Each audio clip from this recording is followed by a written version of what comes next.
Sasquatch, the rake,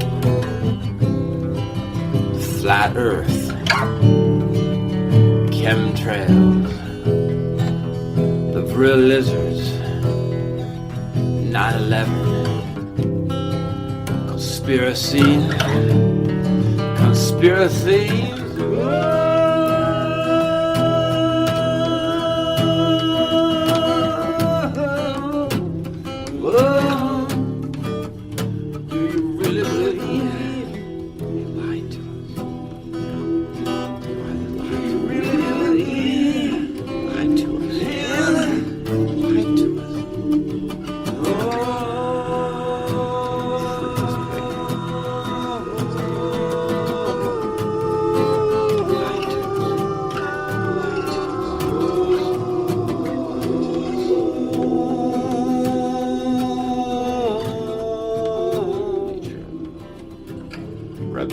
Radio.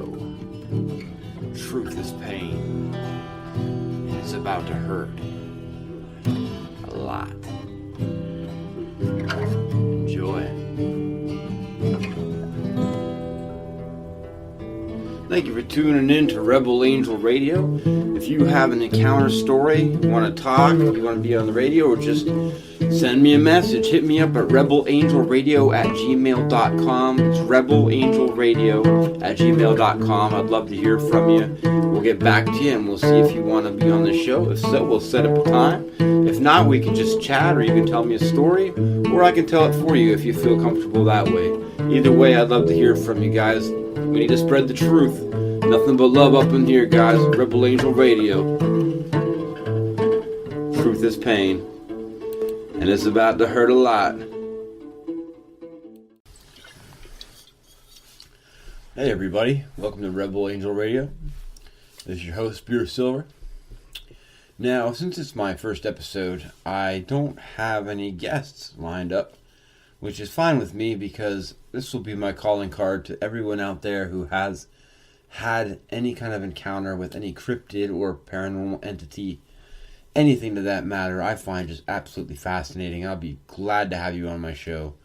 Just hit me up at rebelangelradio@gmail.com. I also have a YouTube channel, so if we can do a video if you want, you can just give me the story, I'll read it, or we can just talk in person and leave it at that. Either way, I'd love to hear your story, and I'm wanting this channel to grow, and I want to see good things happen for the whole community of people who have had these experiences, because it's tough being somebody who's seen something or been through something and nobody believes you. It's very difficult. My own family doesn't even believe me about my encounters, and my encounters were very, very real.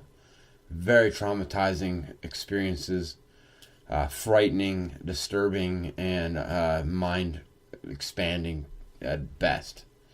Or at worst, any way you look at it. It was very, very difficult to see something like we've seen and go on in life and try to fit into a community that tells you that it doesn't exist. It's very difficult.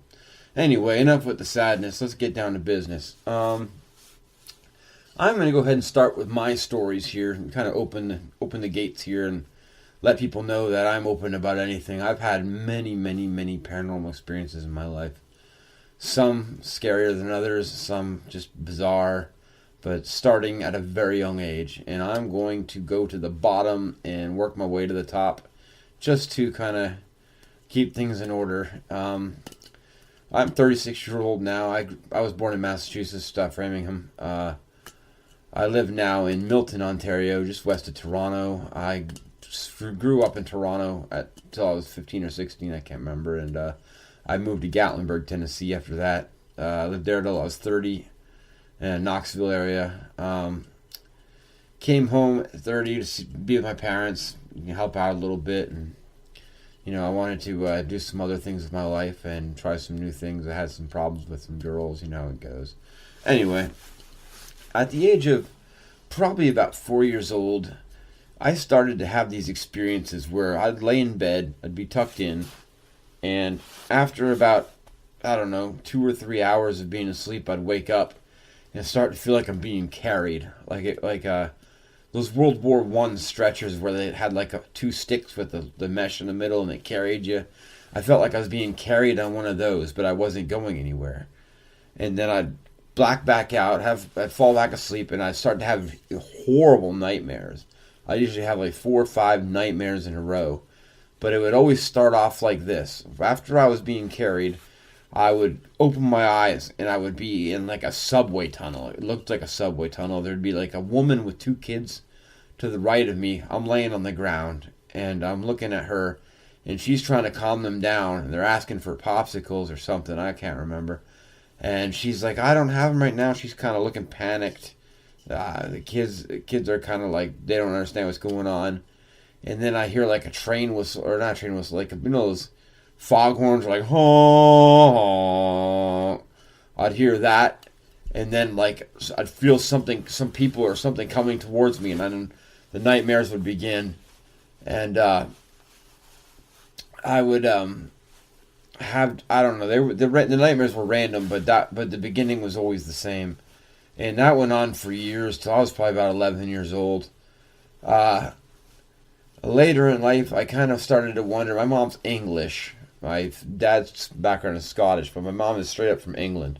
I kind of wondered if maybe that was not a past life remembering of maybe dying in the Nazi bombings of Germany, where people went in the tunnels, the subway tunnels, and hid from the bombs. Maybe that was where my life ended last time. And I always kind of had that feeling like that's what it was. Even before I even knew what Nazis and World War II was, like that was where my last life ended. And this is the new one. So ever since then, I've had I kind of have a feeling like I know reincarnation is real because that was my last life. And I knew it was. But when I turned 20, I met this guy, and he told me that I needed to read a book by Bud Hopkins. So I read this book, and it turns out that this being carried on a stretcher feeling is often associated with UFO abduction, which is very strange because in my life I've had some very, very, very strange things happen. Waking up with scars on my chest, scoop marks. I've had numerous, sleep paralysis where I'd wake up and there'd be like 4 or 5 of these giant black creatures. They look like gray aliens, but very tall. But solid black with black shiny eyes, and they'd be like pushing me around, like I'd be on a bed and they'd be like prodding me, and just a very uncomfortable, horrible, scary experience. And a number of times when I've had this experience, it would feel like I'm like almost like I'm at a different vibrational frequency. Like my frequency isn't fast enough to keep with theirs, so I can't really move fast. It feels like everything's in slow motion, but they're in fast motion. Like, I don't, it's hard to explain. It's something that I guess I've just always experienced, and I don't know, it's very difficult to explain. Anyway, so I had those experiences when I was like 4 till I was about like 10 years old, and I remember the last time I had it, I had the experience, but I came to in the middle of it, and I saw this figure in the hallway, which I imagine looked like me. It was like me, but a shadow version, like very dark. And I ran up and started attacking it, and I was crying, and I was just trying to beat the crap out of it and kick it away. And then after that, they stopped. So I don't know exactly what the hell was happening. Maybe that was some kind of mental thing. For many years, I couldn't look at corners. Any kind of sharp corner, I could not look at it. It would make my eyes just start to hurt, and I'd have to turn away. I've learned in my older age that is actually a sign of some kind of obsessive compulsive disorder, OCD, or I'm not sure. It was very bizarre, but that seemed to be associated with it. And when all the dreams stopped, that kind of went away with it.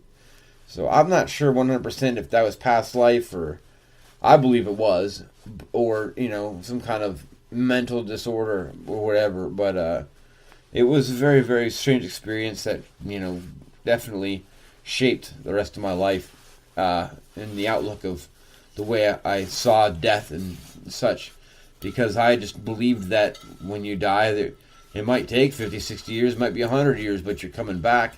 You're not going to remember anything. I don't believe that our conscious dies. I believe it just continues, and you just keep going. Maybe I've heard a lot of stories recently about maybe the light is a bad thing, where this reincarnation is not what you want. You want to ascend or get away from this. I'm not sure about any of that. I don't see the purpose of life like anybody else, so I'm looking forward as much as anybody else. But anyway, so that's the story that started it all for me. So let's keep moving forward. By the time I was about 6 or 7 years old, I remember it was 1989. I remember that because I remember my stepdad at the time. He said, "Do you remember what year it is?" It's 1989 when it turned 89. So it was 88 or 89. I was 5 or 6. I was laying in bed and I woke up one morning, or not one morning. Sorry, it was in the middle of the night. I woke up and on the door there was. I don't remember if anybody that's old as me remembers. It had these things called boglins. It looked like these little monsters you put on your hand, like a blob with arms, kind of like Slimer, and you just kind of move them around. And I saw one of those on my door, like the outline of one, and it looked like it was waving its arms, and it was trying to talk to me, but there was no voice coming out. Like its mouth was moving, its arms were flailing, but there was nothing out. And I was trying to scream, and my voice was gone. I was like, ah, ah. And like after about like 10 seconds, it stopped. It disappeared, and I got up and ran. I ran towards the door, ran to my mom's room, and she said, "Oh, it's just a dream. Go back to bed." And some people might say that was sleep paralysis, but no, I was wide awake. I saw this because I remember right before I woke up, I had this dream that I was in bed and there was all these clowns around me, and they said, I said, "Don't close my door, or I'll see a ghost on my door." And when I woke up, the thing was there. So I don't know what was. I mean, I'm 5 years old, 6 years old. I don't know where I'm getting these clowns and all that. I was very sheltered as a kid. I didn't see any of this nonsense. The only thing I knew about was like Ninja Turtles. So anyway, going forward, at that house, we had well, I didn't see it. My mother was in the living room. I heard her scream, and I came running into the living room, and she had calling the police because she saw a huge red orb in front of her house fly across the sky. And it was clearly a UFO. She was panicking and going nuts, and the neighbors came out, and like it was bad. My my stepdad at the time had seen it too, and they were both freaking out. And I asked them about it later, and they said that it wasn't the first time. That one time, my stepdad had been from Montreal, or Quebec, I'm sorry, and we used to drive out there when I was a child to go see his parents. And they said one time we were driving out there, and a huge disc floated right above our car and followed us for like 2 miles. And apparently my stepdad was freaking out. My mom was, she's, I'll have her on sometime soon, but she's had so many of these experiences, I don't think she just didn't care. But anyway, they followed us for a couple miles, and, that was the end of that. But it goes on further. The next real big paranormal experience I remember, I'm not going to get into the ones about my parents' stuff, but the next one I remember, I was in 6th grade. I was at Adam Beck Elementary School in Toronto. And in 6th grade, we had a classroom that had, apparently was haunted by this ghost named Hergy. That's what our teacher used to always say. He said that it was a child who had a beam fall on his head and killed him back in the 1800s when they were building that school, or early 1900s or whatever. And apparently they went in one of the back lockers and ripped up the ceiling of it and tried to find where this voices and stuff were coming through. And they couldn't find anything, but nobody really believed him. But I was always in detention because I was an idiot. So I can remember about 5 or 6 times I was in detention. I'd be sitting there. My teacher would sit in the back. His name was Mr. Longley. He'd sit in the back, be working on his stuff with his radio sitting beside him. He wouldn't even have it on. He'd just be sitting there. And all of a sudden, the radio would cut on, or the lockers would start slamming. We'd hear foots like, walking across the classroom, like, clip, clip, clip, clip, clip, clip. I mean, it was just always some kind of poltergeist activity. Every time we were there by ourselves. And he'd always look at me and be like, "See, I told you." See, and I'm like, "Mr. Longley, I believe you. This is creepy as hell." He's like, "Yep." But nobody believed him. But, I mean, except for the people who saw it. But I find it interesting that every time that me and him were together, it happened. He even said something about it. He's like, "How come all the poltergeists come out when you're here, Adam?" I said, I don't know, Mr. Longley. But anyway, I thought it was kind of cool. Growing up, though, after that, I didn't really see anything. I had a couple experiences when I was a little bit younger than that where I'd, like, wake up and there'd be a woman in all white standing over me, and she'd give me, like, a shh, finger on the lip sign, and then I'd go back to bed. I saw that a few times. Other than that, growing up, till I was, let me think here. Next experience I had, I guess I was about 15 or 16 years old. It was when I first moved to Gatlinburg, Tennessee. My grandfather said, "Hey, Adam," he called me Ace. "Hey, Ace, let's go to Georgia. We're going fishing. I got some buddies, got some property up there. We'll stay there for a couple of days." I said, "That sounds amazing, Grandpa." So we went up there and we did some fishing and stuff, and I played with this dog, blah blah. And it was just the middle of freaking nowhere up in the mountains. And we had a little tow trailer that me and my grandfather were staying in. We had bunk beds on one side, like a bathroom on the other. You know, I mean, it was a good sized little trailer. And then there was a house just about west of us, a little 2-story house. And one night, the first night actually, we were there. We'd been fishing all day. This, I guess, man, we'd been asleep for about an hour. I wasn't even asleep yet. I was still sitting there thinking about stuff. I guess my grandfather had just passed out. And then just bang, something hit the trailer. You know, I went flying, like, not flying, but I bounced up. And my grandfather goes, "Hey, Ace, quit bucking around. Like, quit banging stuff around." I'm like, "That's not me." And then it hit again, went boom. And he got up and pulled his revolver out from under his pillow, where he keeps this thing. And he's looking around, and it hits again. Boom! Real hard, like shakes the whole trailer. He goes, "Ace, take this gun and go outside and look. I'm in my underwear." So I'm like, there is no way in hell I am going outside right now. That is crazy.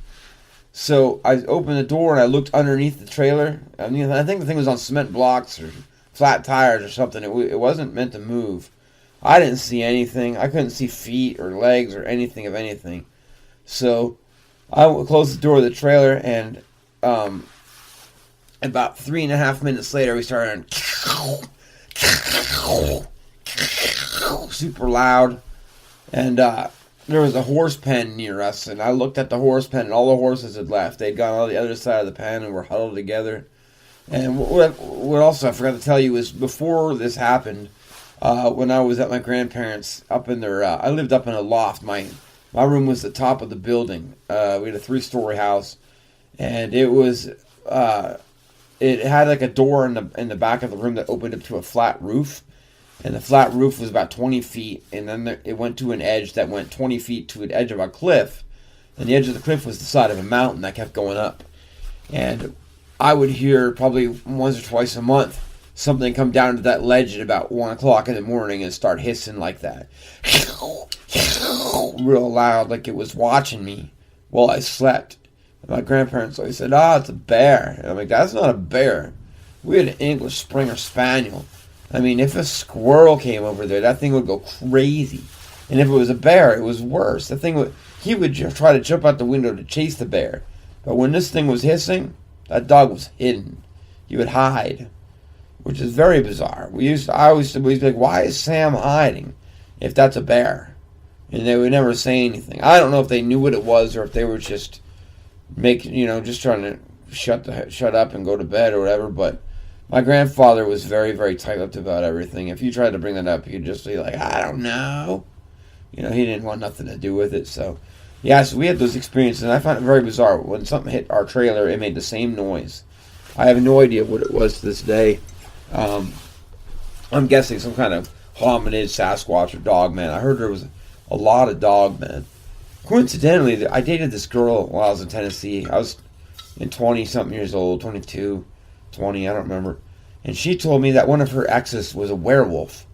And I was like, "What are you talking about, a werewolf? They're not real." She's like, "I don't know, man. I saw him starting to change one day. And it was crazy." I was like, "Yeah." She's like, "Well, we were taking acid." And I'm like, "Well, there you go." Well, as I got older, I realized acid isn't like the hallucinogenic you think it is. So I'm not sure. But she said that she dated this guy, and he would turn into a werewolf, and like his family vouched for him, how like there were werewolves in their family. And I hear all these stories about dogmen coming out of Tennessee. I don't know. It's just a little bit bizarre to think about, man. Are these things actually werewolves, or are they creatures? Because it's very interesting that nobody can find them, but they just show up somehow. Anyway, fuck it. Anyway, let's not get too carried away with this. So, I had that bee shake my trailer, and then let's go from there. The next step that really was weird was I was about 20 years old, living in the same place. I actually had a little apartment just outside of the house that my grandparents owned. And my friend and I, he was like 40 at the time, I was 20. We just had a couple beers and we're like, let's go for a walk in the park. It was like 2 o'clock in the morning. Really stupid idea, but whatever. When you live out there, it's not such a big deal. So we walked across the street, went into the national park, and I guess we didn't go 50 feet inside, 50 yards maybe. And we saw these huge glowing eyes. And I mean, they weren't just like eye shine, they were like glow sticks. Like someone snapped glow sticks. They're bright.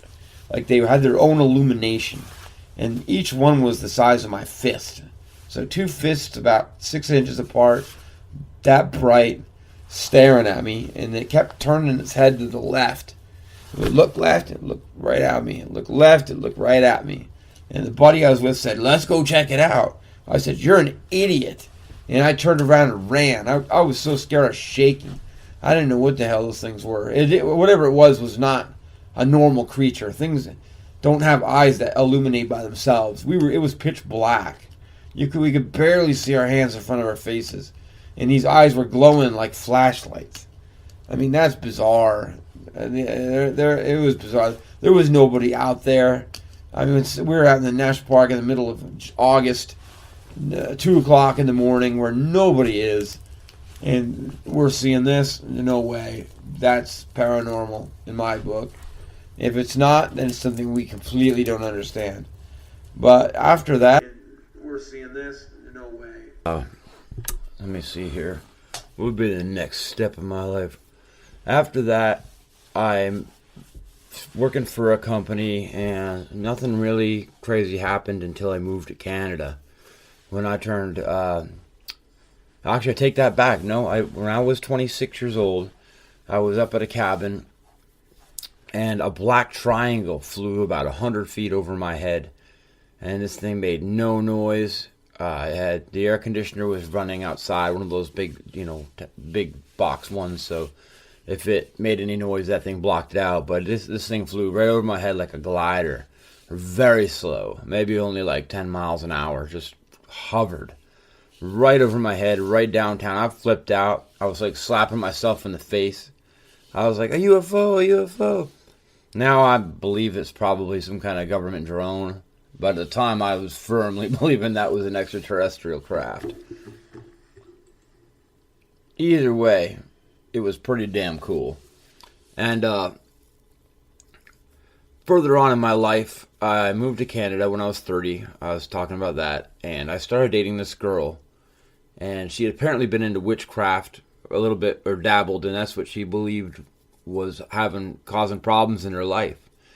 And at the time, we were laying in bed, and we were just going to sleep. And you know those little door stops that are springs, like a boing? Well, that thing went boing, like right by the door, and then something in my closet fell down and hit the ground, and then my iPad went flying off my table onto the floor, and then she freaked out, said she saw something, and then had a seizure, and that was the end of that night.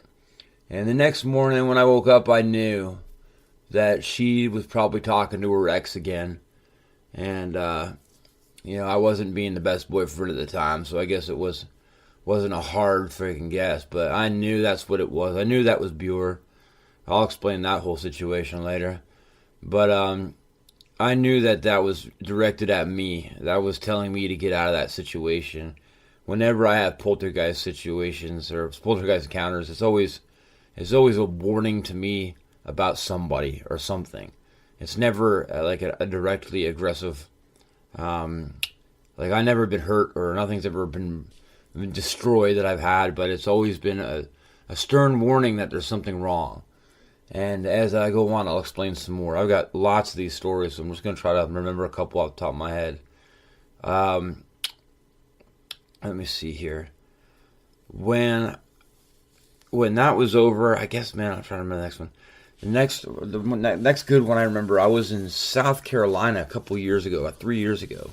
I was staying there for a girl, and it was not going well for me, and I ended up picking up a job with this guy, construction guy. He had ripped me off. He was a meth head or something, I don't know. But at the time, I was desperate. And we were sitting in his... I was laying on his couch when I was staying with him. And I was laying on his couch, and I was looking at his oven. I could see his oven in the kitchen from where I was laying. And it had like a glass front, and it was reflecting. And I saw somebody walk by. I just saw like the bottom half, like the hips to the legs down, walk past it. And I jumped up thinking, who's in here? And I ran over there was nobody there. So I was like, well, that was really weird. That was clear as day. I was not even half asleep. I saw that. So I was like, okay. Like a week later, we're out in his like garage area. Like he had like one of those outdoor garages with like a gazebo. And we're working on some projects. Like I'm fixing a golf cart, and he's working on one of those little hand pump stain sprayers for your deck. And I had my F-150 parked out back, or out front there with us, and I had my toolbox. I just had like a, actually it was actually like you know those big Rubbermaid hamper things you put your clothes in and you stick the lid on. They're about like 3 feet by 3 feet, pretty big. I had all my tools in one of those, and I was sitting there working on that golf cart. I hear boom. And I look over, my tools are upside down on the ground from inside my truck. So I'm looking around to see, like, who did that. And the guy that I was working with, he's now grabbing my shirt and hiding behind me. And he's like, did you see that? Did you see that? And I'm like, no, I heard it. He said, your toolbox went up in the air, flipped 3 times, and hit the ground. And there was, like, a black entity behind it. And I was like, wow. I was laughing. I was like, that's crazy. He's like, yeah. And no sooner than we were talking about that thing he was working on, a little pump explodes. It was boom! Just comes apart, goes everywhere. He's freaking out. He's about to cry. I'm laughing so hard. I'm like, this is awesome. So, because at the time, right when it happened, I knew that it was saying, this guy's bad news, man. Get out of here. He's going to fuck you over. And he did. He did. I knew it was coming too, though. Not only that night I had a big handprint on my car. Like, it was like bigger than my hand. I have pretty big hands, and like the 3 middle fingers were like, looked like it kind of like curved like around and dragged down, and then left a big handprint right in the middle of my hood. So a couple days later, we're talking about this. I'm asking him, like, this is so crazy, right? And he's like, well, I gotta tell you something. I had another guy who worked for me about a month before you came here, and he overdosed on heroin in the room you're staying in. And I was like, oh, wow, really? He's like, yeah, I had pictures of the dead body that he left in there. And he said that he, like, the body, like, when he died, he left the body there for, like, 7-8 hours because he was scared he was going to get in trouble. And he had all kinds of drugs and stuff, and he had to hide them. And he used it as an excuse to rip off some people, and it was just a bad situation. A lot of negative energy. A man lost his life, and apparently he was a pretty decent dude. So, I don't know if that was something to do with that, or if that was once again my personal guardian angel, or whatever they call those things. I don't know. Either way, it helped me out. Maybe he was giving me the heads up. I believe either way, I knew right away what it was. I mean, I knew what it was. It was not an attack. It was a warning. And I've seen it many times in my life, these things. They've never been a direct attack and if there was something that was kind of scary, it always ended up being something that was a lesson, something that he can only teach through this kind of lesson. For instance, like night terrors, like you have a night terror about something that's so vivid, but once you break it down, you realize it's teaching you something, and now you'll definitely know. You'll learn it forever. Anyway, let's stay on topic here. So the guy's dead. Had all this poltergeist activity happen. About a month after that, I bailed. I was like, all right, I get the idea. This is ridiculous. So I come home back to Canada. My mom's up here. I stay with her when I'm up here. It's very expensive up here. So I went out in this field and I was looking at the stars. I was looking for I kind of got a little bit of the UFO bug from that triangle, and every once in a while I'll go out and look at them. And I've seen many weird things in my time since then, but I'm gonna try to stick to just a few here. But one thing I have noticed a lot of up here in Canada is you'll see like stars. They look like satellites, but they'll be like dancing all over the sky. They'll be like moving right and left and like walking and turning and making sharp turns. They'll even see like lights pop out of them, like almost like a laser beam to another star. I know it sounds crazy. There'll be ones popping in and out, but they're there. And I've seen them, and I've showed many people. And I had a buddy, lives across the street. He's not really a friend of mine, I'm kind of an acquaintance. He's a drummer for a band, pretty nice guy. I brought him out one time and I was trying to show him. But as soon as I brought him out, the clouds came out. And like the first set of clouds come by and turn right into a huge giant skull. And he's like, whoa, dude, that's creepy. And I'm like, yeah, that is kind of weird. The next set of clouds roll up, turns into a giant skull. The next set of clouds roll up, turns into a giant skull. The next set of clouds roll up, turns into a giant... And I mean, it doesn't look kind of like a skull. It was literally like someone sculpted it. By the fourth one, he was like, all right, dude, I'm done. I'm going inside. That's black magic. You're messing around with something, aren't you? And at the time, I was doing some sigil magic. But once again, like I said, I'm not afraid of these things. I just use them for my benefit, and they usually work. So some people are scared of things they don't understand, and maybe rightfully so, but I'm not. But I definitely showed him something, which was kind of validating for me. But yeah, I had another girl who wrote me on Facebook up from Canada up here. I guess she heard from somebody that I did some like exorcisms and stuff like that. Try to get some bad spirits out of homes. I did. Oh, I'm pretty proficient with demonology. I don't want to get into that right now, but so I went over to her house and she was saying that there was something wrong. I felt it when I walked in. The place was cold and dark, and it was just something was wrong.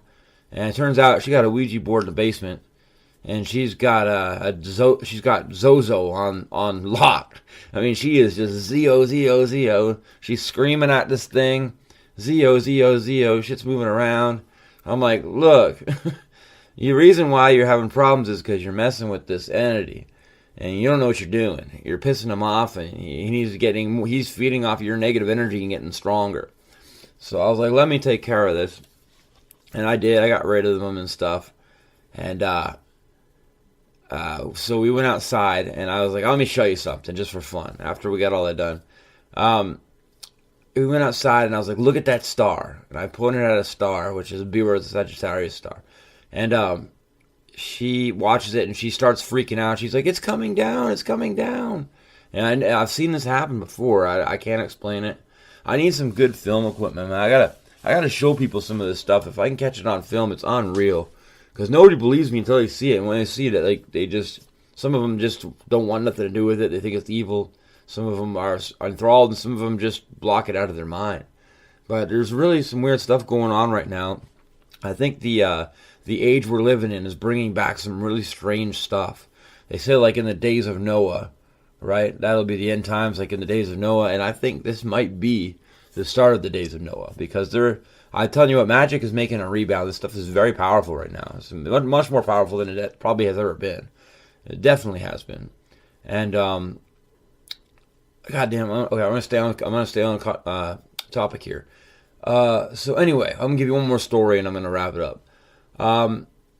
So after all this star watching and stuff, one day I was working at a coffee shop. I got a little job over here. Wrecked my car, so I had to get something close to home. Got a coffee shop job down the street, and I was talking to this Russian guy, and his language isn't that good, or he would have come on the show. Actually, he just told me to tell you this story. He said that he was down past my house. I live in Milton, Ontario, near the escarpment, which is kind of like a mountain range that runs all the way down to Niagara from about where I live. And it's just honeycombed with caves. And there's rumors of creatures being in there and blah, blah, blah. I never seen anything. But he had said that he was down here one night, like at 2 a.m. driving, and he said that he saw what he called a chicken eater. And I didn't know what he was talking about. And he's trying to describe it with his hands, like he's doing like the mouth thing. And it turns out I just pulled up a picture of a dog man. And I'm like, is that what you saw? He's like, that's it right there. That's it. I was like, well, how big was it? He's like, probably 5 or 6 feet tall. And I was like, wow, no shit. He's like, yeah. He's like, his teeth were so big it didn't look like it could close his mouth. I was like, huh. Okay. So about a week and a half later, I got it in me that I want to go look. I went down Appleby Line at about 12:30 at night. About 1 o'clock in the morning, I'm down at the bottom. So I don't know what to do. So I start doing some whoops, and I start smacking a tree with a log, and nothing happens. So I just spent about 45 minutes down there doing that, and nothing happens. So I start going. So anyway, let me stop here for a second. I'm at the bottom of a hill, about a 7-mile stretch, and I went all the way to the end of it, and then I'm coming back up this hill. That's the journey I'm taking, right? And the whole way up this hill, I'm paralleling this escarpment right by a river, by a cliff in the forest. So this is your best shot around here because it's right at the edge of civilization, but not too far into the woods, not too far in the boondocks. So I'm at the bottom. I'm coming up. And I'm looking out in the escarpment. All I have on me is a $1 flashlight from Walmart. Very tiny, but basically useless. Just enough for me to see a little bit. And I'm seeing out in the escarpment about a mile and a half away what looks like tiny little blue Christmas lights. And there's about 4 of them spread out. And I'm like, what in the hell are those?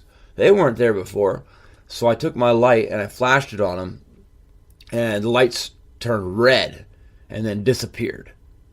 And I was like, whoa, what was that? So then it was gone, and then it would reappear somewhere else, like further up the mountain, like as I climbed, or as I rode my bike up, it would like show, kind of like it would trail me. Like there'd be like a couple behind me and a couple up beside me, but about a mile away. And I don't know, I couldn't tell what they were. They just looked like little blue LED lights. And every time I'd hit them with a light, it would turn red and disappear. So they followed me up this mountain until, like, finally I was just kind of getting bored of it. I was like, well, I don't know what those are. I jumped on my bike, and I was kind of just heading for the house. And then I passed these, like, 8-foot reeds, like the ones with the cattails on top. And something just crashes through them. Like, I was scared. Like, I thought, I'm telling myself in my head it's a deer. It was a big deer. I just scared a deer. But I knew better. There was no reason for anything to be in those reeds like that. So I was like, oh no, there is something out here. So it crashes off, and I'm like, okay. So I go another 1.5 miles, maybe 2 miles without stopping. And then I stop finally. I'm passing this patch of woods, like the last big patch of woods before I kind of get closer where I'm pretty much home free. And I got this feeling I'm being watched, and I just stop. And for some reason, I got it in me to pull that light out and go look. I walked to the edge of the woods. It's like a 100-foot drop, fairly steep, and goes down to a river and then climbs back up and goes into the escarpment. So I pull out the light and I flash it right in front of me, and I immediately catch 2 eyes, 2 big green eyes, not like the ones I saw in Tennessee that were glowing. These were like just regular eye shine, but they were big. They were big, almond-shaped eyes staring right back at me. And I was like, okay, what the hell am I looking at? Don't panic at it. So I'm looking at it, and they're not blinking. They're not moving. Nothing's happening. I don't hear anything. So I'm like, all right, someone just stuck some reflectors to a tree, and they're messing with people. That's got to be what it is. So I took the flashlight, and I was kind of going side to side with it, like stretching my arm out in each direction. And then at one point in time, I caught like one of those. If you ever take a light to a dog's eye, you'll see like a gold ball, like where the retina is. I caught one of those, and I'm like, whoa, wait a second, that is a creature. So I started taking a couple steps forward to take a look and see if I could see it, because all I could see was the eyes. The light would not pick up anything else. It was way too dark. And the eyes suddenly just turned like evil looking, like they went up kind of like an angle, like Urgh! And its head went down kind of to my left, to its right. And then I hear about sounded like maybe 15 feet, maybe 20 feet to my left at the time would be behind me, and to the right of the creature I hear like a gorilla, like a heavy, deep, not like my high voice, like a real deep gorilla voice. And I lost my mind. I was like, what in the hell is that? I jumped on my bike and I took the hell off, man. I heard something crashing behind me in the bushes. I don't know if they were throwing stuff or if there was more of them or if they were running across. I don't know. I wasn't stopping to look. They were chasing me. Maybe not like trying to get me, but they were running me out of there. And I don't know what it was. I don't know what I saw. All I know is I saw big eyes that did some really evil-looking human kind of, like, I don't know. It was creepy, man. But judging by the gorilla sound, I'm assuming it was some kind of Sasquatch. It has to be. And I was on an angle, so I couldn't tell you the height. I went back there and checked it out. I couldn't remember exactly where the eyes were. The thing could have been anywhere from 5 foot tall to 8 foot tall. Somewhere in that range. That's about what I got. And the other one that barked at me, I have no idea. I didn't see it. I didn't even know it was there. All I know is the one I was looking at was, and I guess he was playing Frozen because he wasn't moving or nothing. And then when I stepped towards him, he got pissed. You could see his eyes get low. But I'm surprised he didn't charge me. I mean, he would have had me dead to rights. I didn't even know what it was. But that was the most intense encounter I've ever had with a cryptid in my life. That was too close. I was by myself. I was unarmed. I was on a bicycle. I was miles away from anything. And this thing was right there. Yeah, I mean, I'm lucky. I kind of consider myself lucky. They could have just ripped my head off and threw me down in that water, and they would have never known. Nobody would have ever found. They would have found me, but it would have been at least a week. And then it would have been a homicide or something. It would never have been what it was. So, that was kind of my most recent story. I mean, I've got so many, guys. I'm gonna cut it short tonight because I don't want to sit here all night doing this.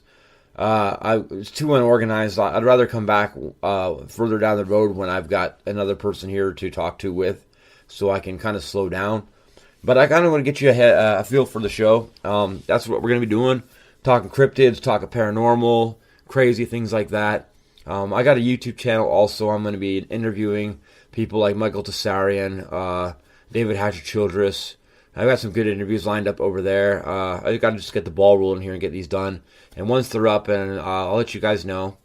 It's rebelangelradio.com. I'm sorry, rebelangelradio.gmail. I haven't got the .com set up yet. rebelangelradio@gmail.com. rebelangelradio@gmail.com. And you can email me your stories. You can email me if you just want to talk. If you want to share something with me.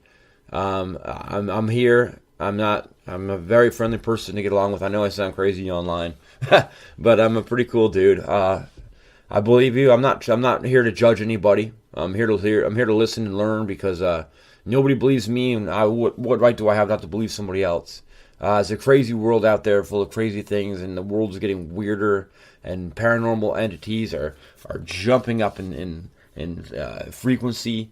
Our energies are changing. The world's speeding up. Things are happening right now. I'll get into a lot more of the fun stuff later, guys. I love this stuff, so we'll have a lot of fun. But right now, I got to cut it short and try to get this thing edited and put out so we can get this ball rolling. All right. I love you guys. Thank you for tuning in. rebelangelradio@gmail.com. Remember, any stories you have, send them to me. I'd be glad to put you on. If you don't want to come on, we'll talk. We'll have a good time, guys. It's all about having fun and learning what we can and enjoying our lives, man. Peace, guys. Have a great night.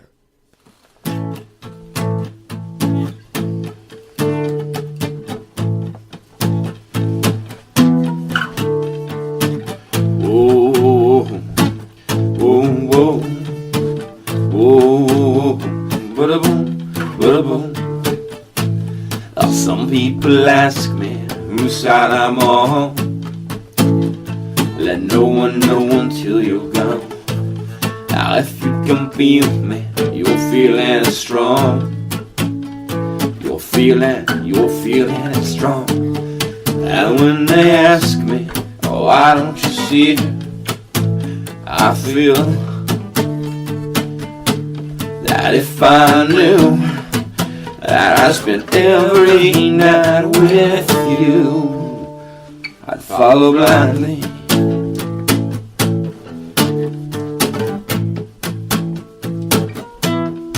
With you to guide me.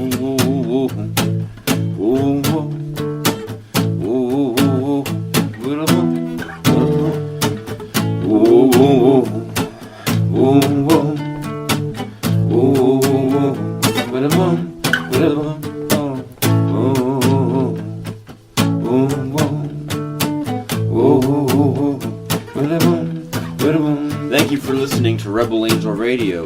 We'll be trying to put out as many of these casts as we can. I need more people to come in and send me their messages. I need messages about these encounters you're having, guys. I need all the encounters. Rake, Dogman, Bigfoot, I don't care what it is. Aliens. I want to hear it. I want to hear how terrifying it was. I want to know all the details. I'll put it on the air. You can be on the air. Or we can just talk. I don't care. I'm just fascinated by this stuff. Anyway, guys, holler at me. Rebelangelradio@gmail.com. Rebelangelradio@gmail.com. And hopefully I'll see you. We'll talk soon. Alright, it's Buer Silver. Rebel Angel Radio. Truth is pain. It's going to hurt a lot. Love you guys. Have a great week.